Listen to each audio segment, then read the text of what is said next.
Alright guys, welcome back to AT10. I'm Kill2. I have Michael Bolton with me, and we're about to look at the Veyr Collective against Capital Punishment.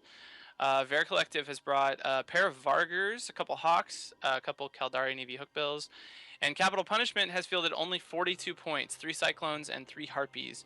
And Veyr has fielded the full 50, so I'll let Michael Bolton tell you about bringing 50 points. Bring in 50 points. Bad thing to do. Stop doing it, teams, please. You're all watching this stream. Please stop doing this to me. So even if you win when you bring 50 points, you probably won't get through to the group stages, even if a miracle happens. Match is about to start in 15 seconds. Let me tell you about a little bit about the ranges. Both these teams have warped in at about 50 kilometers from the beacon, but at relatively close warp-in points, so they're only about 50 kilometers from each other. These Cyclones, I don't really understand them not warping closer to the beacon. And also, another thing important to note about these Hawks is the Veyr team was actually delayed due to illegal jolt artillery, which is higher than Men of 5, on their Hawks. So artillery Hawks too strong for CCP to allow, and the match has started. The Hawks are going to have 4 rockets, and then they have 1 extra high, so usually that would be a NOS or something, but I guess one of them put an artillery on it and didn't really think about which one he was using, so they had to stop them and remove that mod. But that shouldn't have any effect on anything. We are underway. You see support heading across the field. Got to figure out what these Vargers are trying to do. It's interesting what you said about the Cyclones not coming in close. You're right that they could potentially be a little farther away from something they want to be fighting, or maybe even be close to something. Just lost a hook, Bill? Yeah, 1 hook bill down. The drawback is they could end up really close to something like a Vindicator. Warping at range actually gives them the chance to decide what they're going to engage at close range, which can be really important actually. That is true. Now, I think that the 42-point team is the team to win it, really? Because if the 50-point team wins, it doesn't matter. It's just a win that they can say, hey, we won. If the 42-point team wins, then they are in the best position of any team today. We're about to lose another hook bill.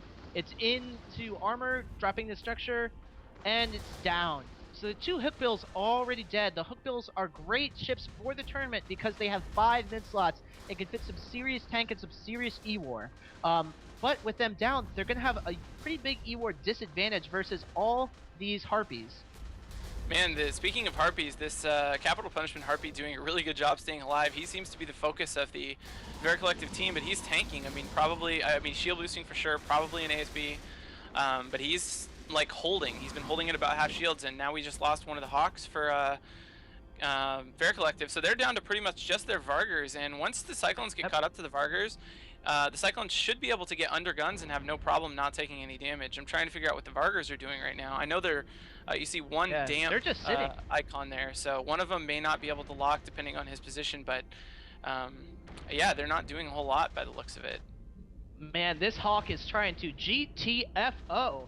He is burning away, but he is going to get caught. He is caught now by the Harpies from the Capital Punishment team. This Capital Punishment team has had excellent piloting.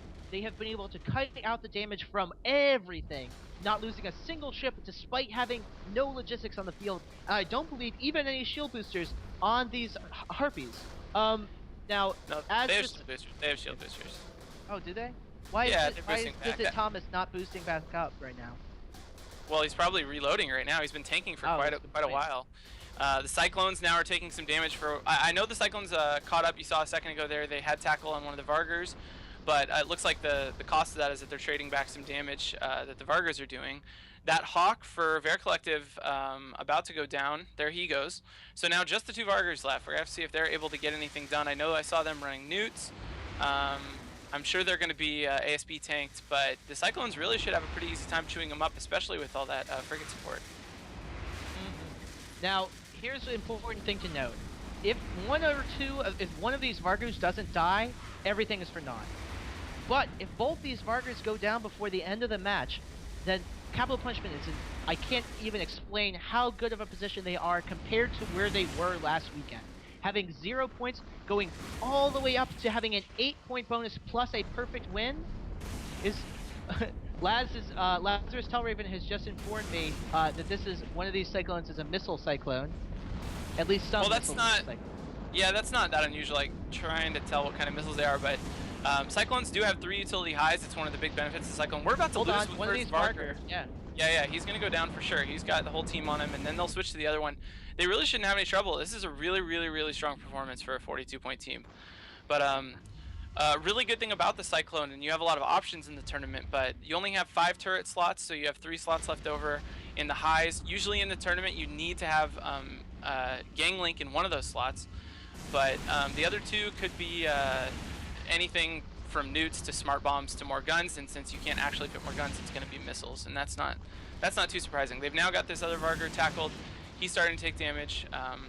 Yeah, really strong performance by Capital Punishment here. Yeah, exactly. Now, here's an important thing to note. By taking these 8 points plus the bonus, they're going to come out ahead of up to 8 teams if those teams get shut out tomorrow that are still in the losers bracket, I mean, in this afternoon. So, they're not in the best position, but of the 0 points teams, they're doing so well. The Cyclones taking some damage is going to rep up. This match is pretty much sealed at this point. But let me just emphasize, stop bringing 50 points.